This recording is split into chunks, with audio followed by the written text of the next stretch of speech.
Até a Constituição de 1988, criança e adolescente não eram reconhecidas como sujeitos de direito na sociedade. Aí hoje, dia 13, estamos comemorando, por que não, 32 anos do ECA, Estatuto da Criança e Adolescente. Para a gente começar, a primeira pergunta que eu faço, porque quando eu falo em estatuto, quando eu faço em lei do Brasil, eu tenho uma coisa que eu digo aqui direto. A gente não precisa mais de nenhuma lei, basta a gente cumprir a que a gente tem aí. Mas essa, 32 anos já não é tão nova assim, mas quando eu me deparo com ela, eu me deparo com uma lei chamada Lei Maria da Penha, que eu disse isso a uma senadora, nunca mais ela veio aqui. Eu disse assim, agora que vai morrer mulher. Aí ela disse, por quê? Porque tem umas brechas, né? Tem as brechas. Aí, passados vários anos também da Lei Maria da Penha, o que a gente viu foi exatamente isso. Muitas mulheres mortas. Hoje eu ia até falar, não vou nem falar, vou deixar para amanhã. O cara matou a mulher, matou o namorado da filha, tirou da filha e se matou. É uma loucura triste. Mas é uma primeira pergunta para a gente começar a bater o papo, depois você trazer todos os detalhes. Temos, de fato, hoje, motivos para mais comemorar do que lamentar, mesmo depois da criação do ECA? Leonardo, a questão da criação do ECA, que é o Estatuto da Criança e do Adolescente, eu entendo que nós temos um avanço no Brasil, no nosso país, em relação a isso. Anteriormente, não se chamava criança e adolescente, porque a linguagem que se usava comum na sociedade era chamada de menor. Nazaré da Mata tem uma história aqui muito antiga. Um antigo cidadão, conhecido como Maneguede, que era o que padronizava, na sua época, toda a orientação de crianças. Só abrir aqui o parênteses, levou cascudo do Maneguede? Porque eu levei. Não levei cascudo do Maneguede, mas assim, foi uma figura que na cidade de Nazaré da Mata, os mais veteranos que chegaram a conhecer, sabia que ele tinha uma postura, tinha um respeito às crianças, tinha ele como uma referência naquela época. Mas o que o Estatuto da Criança e do Adolescente traz para nós, né, brasileiros, cidadão brasileiro, no meu entendimento, traz avanços, desde que o Estado, a União, os municípios consigam aplicar as suas políticas públicas que venha realizar na sociedade um melhor desenvolvimento para crianças e adolescentes. A criança tem direito ao lazer, à cultura, ao esporte, e isso, muitas das vezes, são tirados.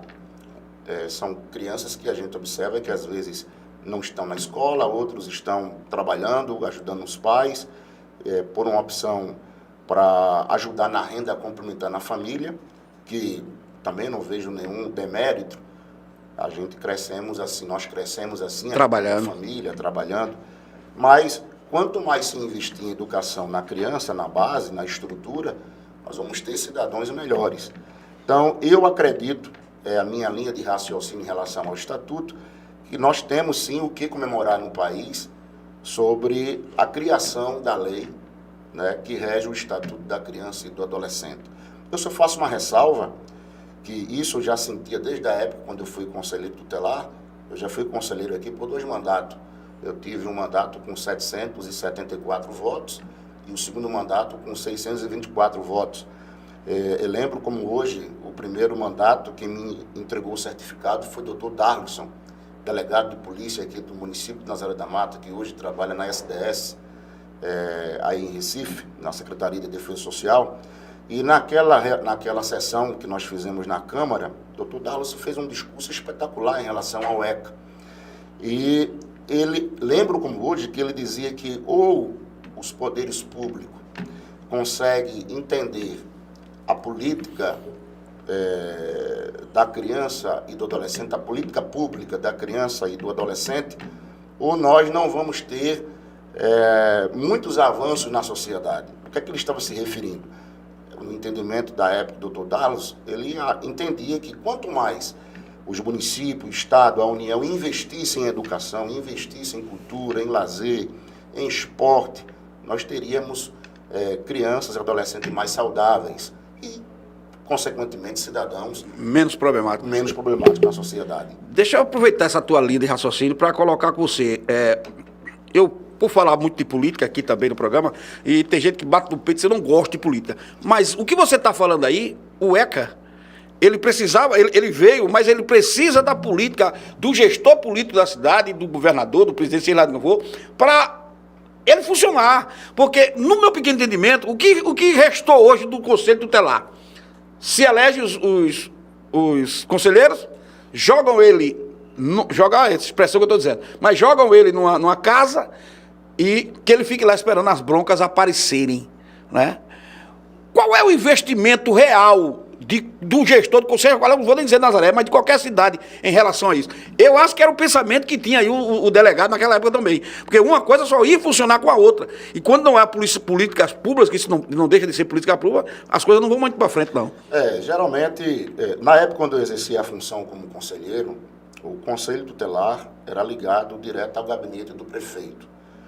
E o prefeito tinha como objetivo como formar o seu orçamento a cada ano, que existe um orçamento que é votado na Câmara de Vereadores para destinar... A LDO, a LOA. Justamente, destinar orçamentos para as despesas do município. Então, ali era colocado dentro do orçamento do município aquilo que o executivo entendia que ele deveria investir nas políticas públicas referente à criança e adolescente do seu município.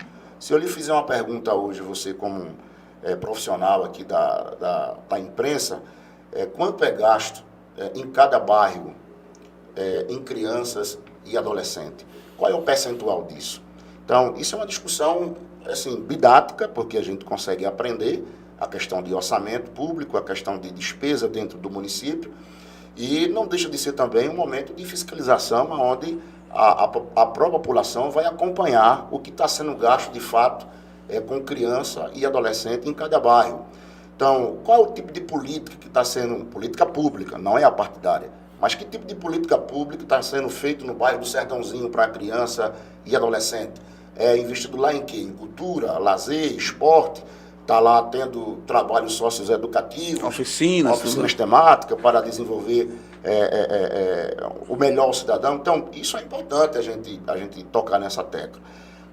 Portanto, é necessário que o município ele tenha no seu orçamento, né? Eu não sei exatamente o valor em Nazaré da Mata, né, especificamente, já que nós somos cidadão nazareno, quanto se tem no orçamento previsto para ser gasto com crianças e adolescentes nas suas políticas públicas do município.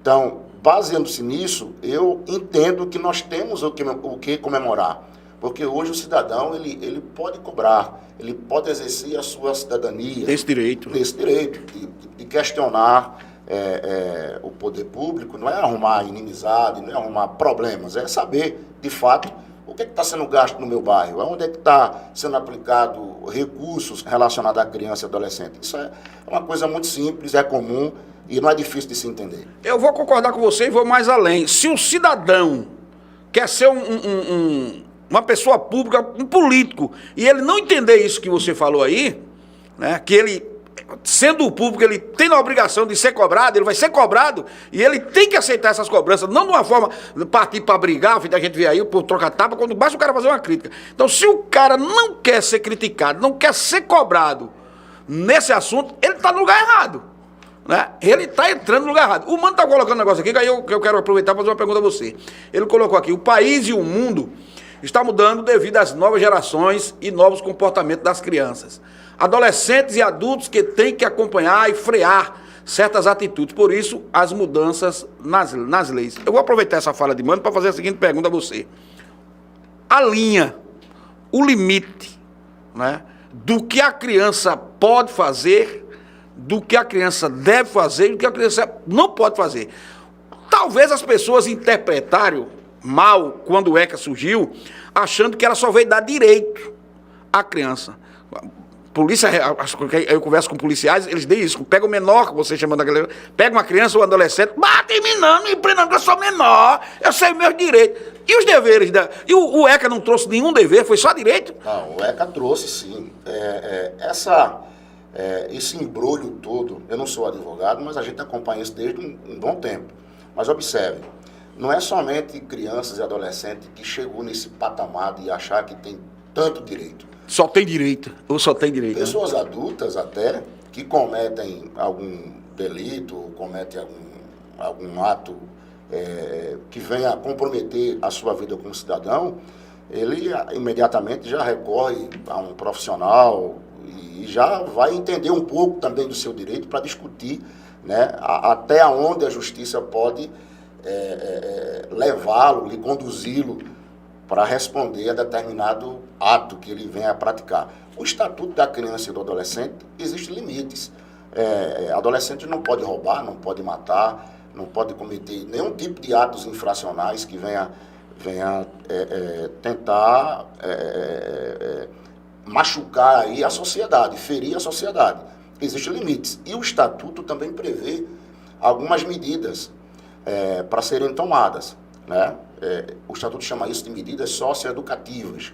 A partir do momento quando um adolescente ou uma criança ela comete um ato infracional ou cometeu algo que feriu a sociedade, o Estatuto também reger toda a orientação pela lei, as medidas que devem ser tomadas. Agora, deixa somente te fazer uma pergunta aqui.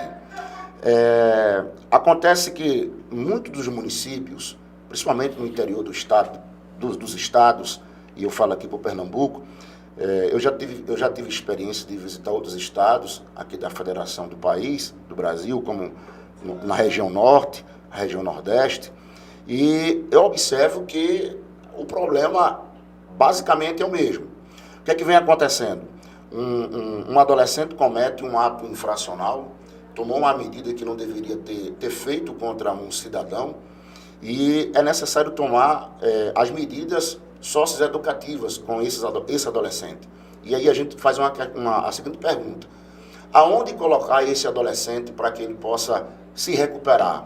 Ele venha ter uma mudança de vida, ele venha ter uma mudança de comportamento, trabalhe esse adolescente de uma forma social. Aonde nós vamos colocar? Por exemplo, Nazaré, se um adolescente cometer um ato infracional, ou se não tomar uma medida que não deveria ter tomada como cidadão, para onde nós vamos levar? Nazaré não tem uma casa de recuperação para drogados, Nazaré não tem um centro de recuperação para dependentes químicos. Não é somente Nazaré, mas várias cidades do estado da região não tem. Então, o ECA existe mostrando as medidas que devem ser feitas quando acontecer um ato infracional com uma criança ou com um adolescente. Mas aí surge a pergunta: aonde estão as políticas públicas para ser implementadas nas cidades para que haja o auxílio, o apoio ao Conselho Tutelar, né? E o próprio Conselho de Direito, porque o Conselho de Direito, que nós chamamos o Conselho Municipal da Criança e do Adolescente, é um órgão que serve para captar recursos, né? Eu lembro que o ex-prefeito Jaime Correia, na época que ele foi prefeito do município, foi estabelecida uma parceria com o Banco Real, né, o antigo Banco Real, e houve um investimento, a princípio, de R$85 mil para investir em projetos sociais no município de Nazaré da Mata. Então, o Conselho Municipal, que nós chamamos do Conselho de Direito, ele tem como atribuição de captar recurso tanto do privado como público, para investir nas políticas sociais do município e ajudar e auxiliar os conselhos tutelares de cada cidade. Que essa é a ferramenta legal, que é para o gestor depois não estar caindo em probidade. Pessoal, eu estou batendo papo, você que está chegando agora, com o meu irmão Abinadab, que já foi conselheiro aqui em Nazaré da Mata, para a gente ir falando dos 32 anos do ECA, né? Estatuto da Criança e Adolescente. Abinadab, você é um cara também que fala de política também, por que não? Mas, em relação ao ECA, a gente vê os políticos, né? Tanto os que estão no poder, em mandato, como aqueles que estão pleiteando chegar ao mandato, discutindo muito pouco isso. Não, 16 anos já vota, beleza, tá tranquilo. Né? Eu não vi. Tem uma confusão muito grande aí no Senado e na Assembleia, quando o assunto é a questão de gênero, né? Aquela briga do banheiro, beleza, tem que ser discutido, tem que se tomar uma decisão. Tenho a minha opinião, você tem a sua, mas das políticas públicas.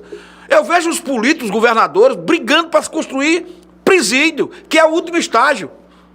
Não tem mais solução, pelo menos no Brasil é assim, não teve mais solução, matou, roubou, foi preso, presídio. Recupera o que ali? aquela questão que o povo sempre diz, né? Se der escola, é um bandido a menos. Mas hoje a gente vê a precariedade das nossas escolas. Eu não estou falando de município, não estou falando geral. Precariedade de ensino, precariedade do transporte, a questão da merenda. Tudo isso que só é envolvido, a gente só vem falar nisso quando roubaram para a merenda, roubaram não sei o quê, roubaram não sei o quê, roubaram não sei o quê. E aí eu não posso, agora eu vou defender o ECA. O ECA não é culpado por isso. O ECA foi criado para melhorar, para mudar a verdadeira história da criança e do adolescente do país. Mas enquanto o país, a criança, entre aspas, joga na creche, joga na escola, e o adolescente já vota, beleza. Falta esse debate. Leonardo, falta esse debate e isso é simples de a gente poder concluir essa linha de raciocínio. Primeiro, criança é prioridade para político? Criança não vota. Então, a gente começa logo a imaginar por aí. Se um político se apresenta com uma pré-candidatura ou candidatura ou dentro de uma gestão, se ele entende que a criança não é prioridade para dentro do seu governo, é importante que os pais entendam isso, né? Entendam isso, porque é o futuro da sua família, né? Dos seus filhos.